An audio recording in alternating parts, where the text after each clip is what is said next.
Let us now talk about Libra ascendants and what's happening as far as year 2025 for Libra ascendants is concerned. The year 2025 is the year of Mars or Mangal because it adds up to number 9, that is ruled by the fiery planet Mars. Mars for you is your seventh lord, and it is also your second lord. So it plays a very important role as far as relationship, marriage, partnership, and of course, family and financial matter is concerned. Now, I have made this one of the most unique videos, keeping in mind that I made a video for 2024 predictions, wherein I did a unique analysis around three key transits of Saturn, Jupiter, Rahu, and Ketu. So, similarly, I'm going to be doing it for this year as well.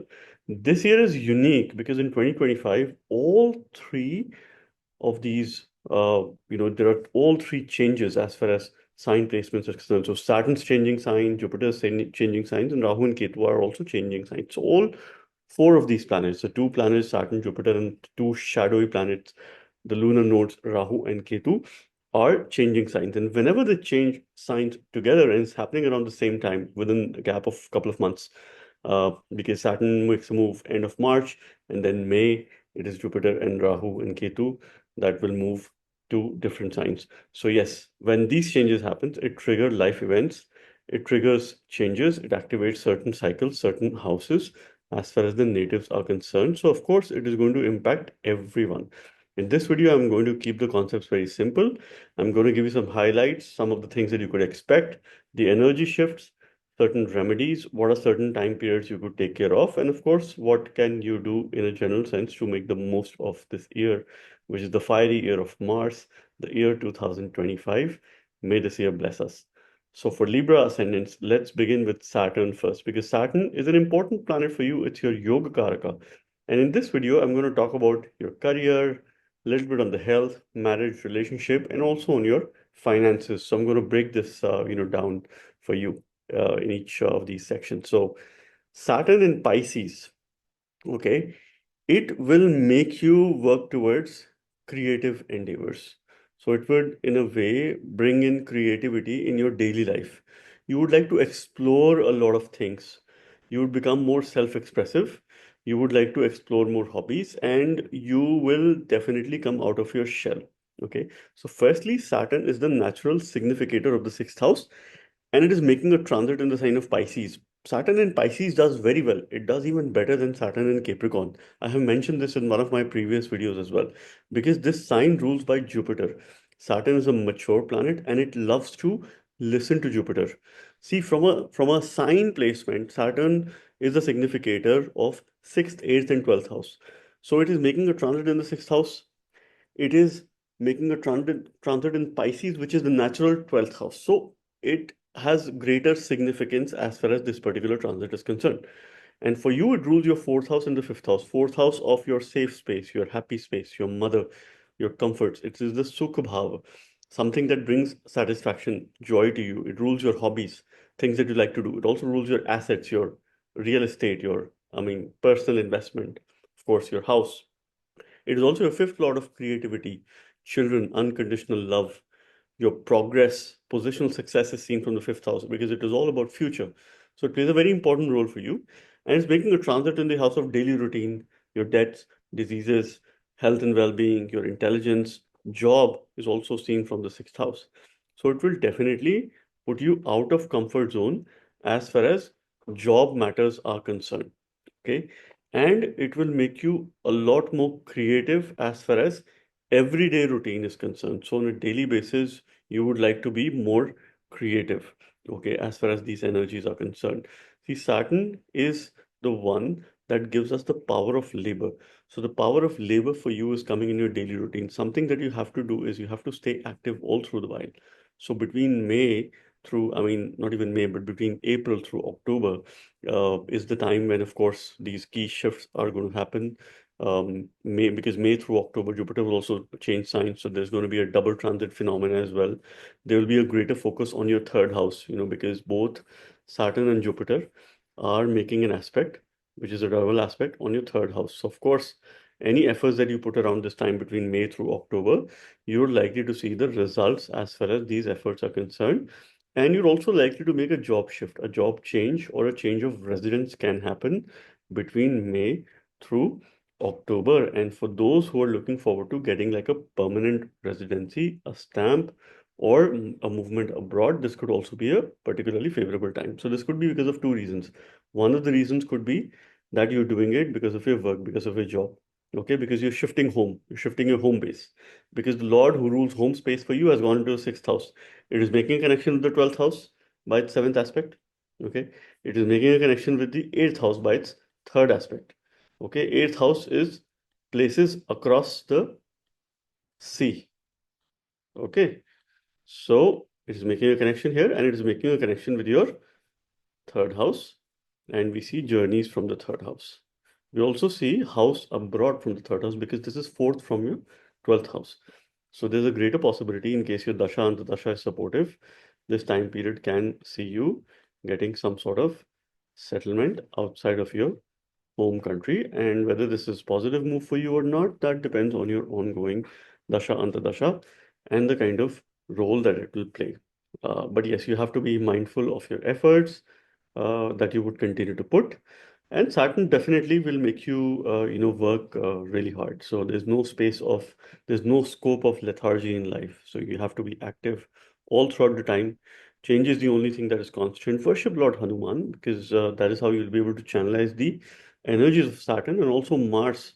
Because, I mean, we all know who's Mangal Murti, that is Lord Hanuman, right? So worship him. Any mantras pertaining to Shani could be good for you. Okay. Any mantras related to either Shukra or Jupiter, either Venus, your Lagna Lord, or Jupiter can also be good for you because Jupiter will be making a transit in your ninth house, which is also a supportive transit for you. Okay. For that aspect. So Saturn's third and the 10th aspect determine growth, right? So there's growth related to your eighth house matters. Your longevity, you'll have greater focus on your health, well-being, your emotional well-being, your physical well-being, your eating habits, your daily life, and how you would fix it so that you're able to focus on your immunity and your mental wellness. Okay. And there's growth related to third house matters. Communication, travel, journeys are going to be fruitful. Okay. But here you have to be a little bit mindful of the fact that your mind can go corrupted. Okay, so you have to stay away from corruption. You have to follow the path of ethics.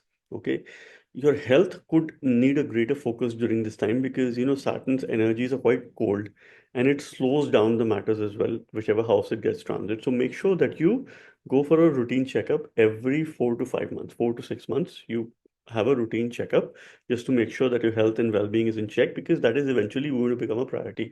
So it is like a calling for you. It is like, those signals that you're getting that now is the time to put your life back on track. And this is the kind of path which you need to follow over the next 2.5 years in order to ensure that you're able to have a healthy and a balanced lifestyle. So these are the energies of transit Saturn for you. Of course, it is making a seventh aspect to your 12th house, but that is something which is only a 50% aspect. It will focus a lot and of course make you more spiritual. And from a spiritual point of view, it is a good transit as well. But yes, you have to keep your health in check. There could be certain issues, and if those issues go undetected, and if you don't, of course, remedy them in the right time, then this could be, quite problematic for you as far as your health and well-being is concerned, right? At the relationship front, of course, I do see a lot as far as love matters are concerned because your fifth house is very active. There is Rahu making a transit, which is causing expansion, your fifth lord making a transit in the fifth house, and it will be aspected by Jupiter. So, from for love matters, for relationship, it's quite favorable. So, the first few months, primarily between May through July, August, September, you're likely to meet someone, you're likely to initiate or start a new relationship, or your existing one, you're likely to strengthen that relationship. And of course, it's the year of Mars, so you will definitely have relationship karma as far as year 2025 is concerned. So you stay focused and grounded, right? Practice humility because see, you will have power, you will have authority, you will have wealth as well this year. But with power, authority comes corruption as well. There comes ego as well. So you have to practice humility, you have to stay grounded. And in case you face problems in terms of staying grounded, you can practice meditation. And this is the ultimate remedy for you.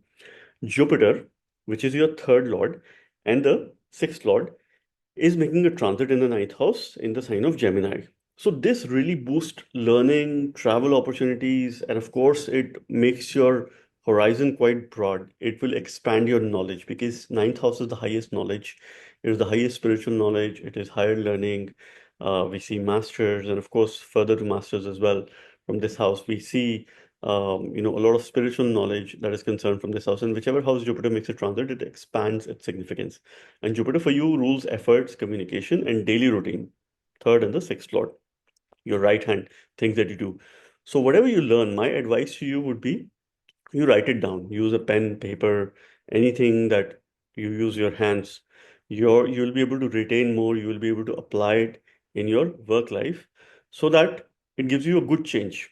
Okay. You will learn a lot about yourself in this Jupiter's transit because its fifth aspect is at your ascendant, is on your ascendant. So there's learning related to first house, which is yourself, your body, your vitality, your immunity. So an excellent time for self-discovery, an excellent time to understand your key strengths, opportunity areas, and how you will continue to build on your strengths. Jupiter will also bring in a sense of maturity to you. But at the same time, one thing that you have to be cautious of is watch your weight. Of course, Jupiter will expand matters related to the first house. It will give you intelligence, but it will give you, of course, it will expand the body as well. So that's something which you have to be mindful of. So eat right, exercise, and take care of, some of those significations here, right? Now, the application is happening in your fifth house. So, whatever you learn about yourself, you're applying it for your future. You're applying it towards your creativity. You're applying it towards your relationship, towards your children, towards your love, unconditional love, and of course, towards your progress. So, this is where the application is happening. Jupiter is the natural significator of the ninth house. And if you have a strongly disposed Mercury in your chart, or if it is making favorable yoga and it is in strength, this is by far one of the better transits of Jupiter that you would have, right? Because over the next couple of years, I do see a lot of fortune and career related expansion while Jupiter makes a transit in Gemini and also Cancer. So these are opportunity years for you, opportunity cycles for you, which is between 25 to 27, 28, while Jupiter makes a transit in Gemini, Cancer, and Leo subsequently. So these are the kind of energies. So it will, of course, make your fundamentals very strong. So you will have to look back to the basic fundamentals and try to strengthen your fundamentals there. Okay, it will make you very dharmic, it will make you religious, it will make you spiritual as well. And if you have spiritual practices, it will help channelize this Rahu in the fifth house because Rahu and Ketu are not considered auspicious in the trinal houses unless that trinal lord is disposed in Kendra or somehow it is connected to Rahu or Ketu in the chart, then they can deliver Raj Yoga. Otherwise, this is extremely challenging, and the only planet that can move out, that can pull them out, is Jupiter. So, thankfully, half of the time, more than half of the time of this transit, Jupiter will have a drishti on Rahu, the ninth aspect, so it keeps the Rahu on check. Okay, so this is something which is going to be pretty much there because Rahu and Ketu in Aquarius and Leo, it will try to build a balance, between your romantic relationships, your friendships, in case you're married. So you could have some balance to deal with, with your spouse and your friends, with your, of course, family life and the outer world of things, social events, right? How you would navigate your social life, right? You at times could be antisocial. The other day, you could be extremely social. So you'll have a bit of a conflicting situation and shifting tendencies, all this while. So this is something which you have to be mindful of, right? How do you create a sense of balance? Because Ketu in the 11th house, Ketu is your co-second lord. So in the 11th house, it is giving you a dhan yoga. So yes, Ketu also gives wealth. It will give you wealth of knowledge. It will give you wealth of resources. But it needs direction, right? So it needs direction in terms of leveraging these opportunities in the right manner. It will also create a cut related to 11th house matters. It might make you think a lot of non-materialistic things. Okay, it might help you to donate more, to give more, to help others. Okay, and be less oriented towards material comforts and wealth. It might, of course, keep you away from your friends. You might like to isolate yourself from the outer social world. So this is the kind of balance that you would like to make because Rahu Ketu's connection here is going to work differently, right? Rahu would want to meet people, would want to get along with people, and of course expand, but Ketu would restrict. And these are the kind of conflict they have between each other. So your fifth and 11th axis is pretty much important, is active. So there's a greater focus as far as your future is concerned during these 18 months of Rahu and Ketu transit. And this is how you would read these energies, right? In terms of making the house activation or the axis activation for you, which is 5 and 11. That is quite important for you. And Jupiter is aspecting Rahu. Rahu is also aspecting Jupiter. Okay, so they have a mutual aspect, but Jupiter's aspect is, of course, strong. It has a greater say, and momentarily, it has a good control as far as Rahu is concerned. And this is how you will be able to channelize this transit. I would say that be cautious of other people's conflict. Try to keep yourself away, and this Ketu would work good for you in this matter. It will keep you away from other people's conflict and quarrel. It will protect you somehow to make the right decision at the right time. And this is something you have to be mindful of as far as this particular time period is concerned, right? This the remedy lies in Jupiter or Venus or Saturn. Of course, it will depend on the kind of dasha, antardasha, and pratyata dasha that you're running around this time. And once again, your third house, special attention, because by the virtue of double transit of Jupiter and Saturn next year, there will be greater focus on the third house matters, your efforts, communication. Change is something which is constant. 100%, there is change that is coming between May through October. Either you're changing place, or you're changing job, or you're shifting your residence, right? So that is inevitable in case any of these planets play a role in your dasha antardasha. If not, you would make some changes in your house. You would renovate, you would reconstruct, you would do something there, right? You would also come across a mentor or a guru or someone who you would look up to, and that could be quite good for you because this way you will get the, of course, wisdom related to Jupiter and your work ethics and professional action or karma, which is denoted by Saturn. So this is something which will be very helpful for you as far as your work related progress is concerned in the year 2025. And I wish you the very best and may you have a blessed 2025.